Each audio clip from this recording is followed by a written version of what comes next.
Good afternoon. My name is Chime Ezebalike. I'm here with my brother, Kenneth Goodluck-Basa, and Mr. Macpherson Olimini by my left. Gentlemen of the press, good afternoon. We address you today as citizens, indigents, and residents of Rivers State who feel a need to set records straight in the light of the goings in our state and who became victims due to no fault of ours. Even after our ordeal and when we thought we could return to normal life, only a week ago, one of us was called by a PDP leader in Obiakpo, Lawrence Amadi, to come and meet with some of their leaders. Upon further prodding, he said they were reaching out to us to persuade us to rewrite our story in order to implicate Right Honorable Edison Ehie as the sponsor or mastermind of the fire incident at the State House of Assembly complex, as a follow-up to former head of service George Wike's press briefing in Abuja. This has prompted us to speak out as we do not want to be part of any nefarious act, especially after the torture we faced. For 6 to 8 months, we endured an unjust, harrowing experience in the hands of security agencies and political actors. Our offense was because we refused to frame individuals, including the Chief of Staff to the Rivers State Government House, Right Honorable Edison Ehie, as masterminds behind the Rivers State House of Assembly infamy. Starting from December 2023, we, Chime Ezebalike, Kenneth Goodluck-Basa, Prince Lukman Oladele, and Macpherson Olimini, were individually and collectively subjected to arrest, intimidation, physical assault, and psychological torture. All of this happened between December 5th, 2023 and January 16th, 2024. At some point, we were offered bribes in exchange for our freedom, even though it was clear that we had committed no offense that warranted our being arrested and detained. 3 of us were known associates of Right Honorable Edison Ehie and Honorable Sukari Goodboy, while Macpherson was an unfortunate victim of mere proximity. Our ordeal began with the arbitrary arrest of Oladele Lukman on December 5th, 2023. On December 16th, 2023, Chime Ezebalike and Macpherson Olimini were violently apprehended at Obakere Junction along the East-West Road while returning from a funeral in a Kata village in Ahoda East local government area. On January 5th, 2024, Kenneth Basa was forcefully taken in GRA Port Harcourt by a convoy of no fewer than 6 Hilux vehicles. We were blindfolded and taken to the Federal Intelligence Response Team, FIB-IROT, along the Eastern Bypass in Port Harcourt, under the false pretense that the vehicle we were traveling with was stolen. It was later revealed that this was a ruse intended to force us into implicating Right Honorable Edison Ehie in 3 serious allegations, namely the murder of Supo, Bako, and Bashim.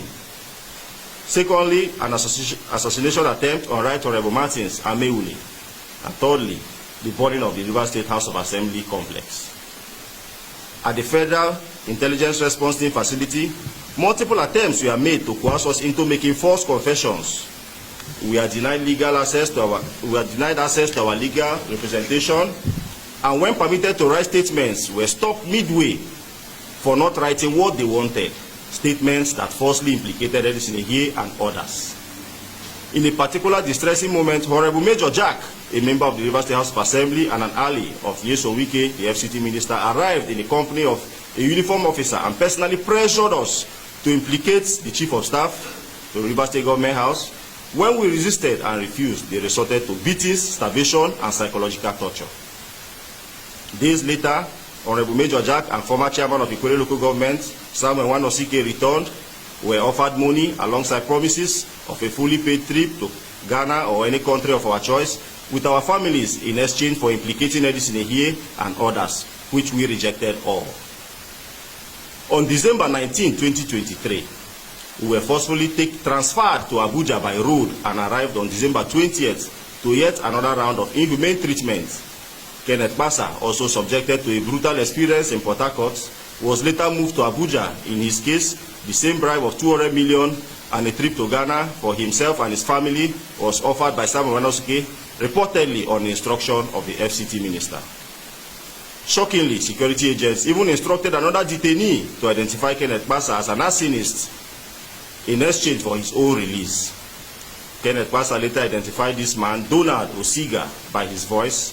The same individual, according to the late SP Bako's girlfriend, used to deliver food to the deceased. Confessed to Kenneth that he was pressured by the police to forcefully frame him. Due to deteriorating health, vomiting, high blood pressure, and fever, McPherson Olimini was released on January 16, 2024. Shortly after, other suspects were brought into custody on new unrelated allegations tied to the murder of SP Bako. Despite our innocence, the charges against us inexplicably grew from 3 to 7. We were remanded in Kuje Correctional Facility for 6 months. The case eventually transferred to the Federal High Court in Port Harcourt due to jurisdictional issues. Finally, in November 2024, after almost a year of suffering, the charges against us were dismissed. It was a silent admission of grave injustice we suffered. This press briefing is not just to tell our story. It is a call to action. No innocent youth of Rivers State should ever have to endure the torment we suffered. We speak today because others may not have the strength or support system to withstand what we just did. We believe that Nigeria remains the only country we have, and no Nigerian deserves to be tortured, humiliated, and hunted like we were. We demand justice to everyone. We call on every civil society, the media, and the justice-loving Nigerians to stand with us in ensuring that no political agenda or ever weaponizes the state security apparatus against innocent citizens.